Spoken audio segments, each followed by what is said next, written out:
নির্বাচন হোক।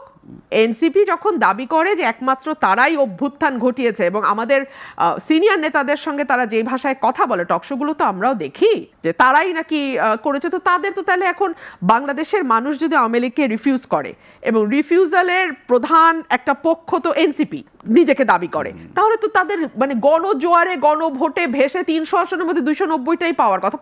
পাওয়ার পরে তারা এজেন্ডা বাস্তবায়ন করুক। বিএনপি তো তাদের মামা না, খালুও না, তো বিএনপি কেন তাদের এজেন্ডা বাস্তবায়ন করবে? এই সরকারের বহুমুখিতা এত যে আমরা বুঝি না। আপনি একটা প্রশ্ন করেছিলেন, এনসিপি তো মধ্যপন্থার কথা বলছে। আমি এনসিপির গঠনতন্ত্র তৈরি হয়েছে বলে জানি না, সম্ভবত তাদের এখনো কোনো গঠনতন্ত্র নাই।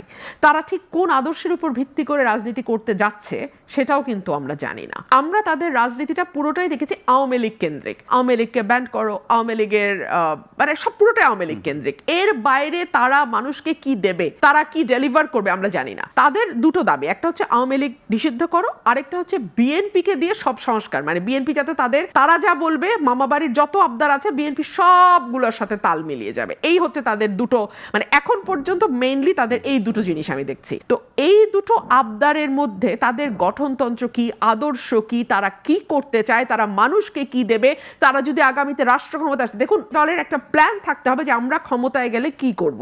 সেরকম কোনো কিছু ডেলিভার কিন্তু এখন পর্যন্ত আমরা এনসিপির কাছ থেকে পাই নাই। সুতরাং এনসিপি যতই নিজেকে মধ্যপন্থা বলুক বা যাই বলুক, আমি আসলে এটা আমি বুঝতে পারি। তারা যে বন্দোবস্তের কথা বলছে এটা তো তাদের এজেন্ডা। এই এজেন্ডা বাস্তবায়ন তো তারা আরেক দলের উপর ভর করে করতে পারবে না। এই এজেন্ডা তাদেরকেই বাস্তবায়ন করতে হবে, এটা তাদের এজেন্ডা। ফর এক্সাম্পল 31 দফা বিএনপির এজেন্ডা, এখন কি বিএনপি এনসিপি কে বলবে তুমি এগুলা বাস্তবায়ন করো? নিশ্চয়ই। মানে একটা বালখিল্যতার তো একটা সীমা থাকে, তাই না? আমরা যে আলোচনাগুলো করছি আমাদের তো ন্যূনতম জ্ঞানের দরকার নেই, কাণ্ড জ্ঞানটা আছে।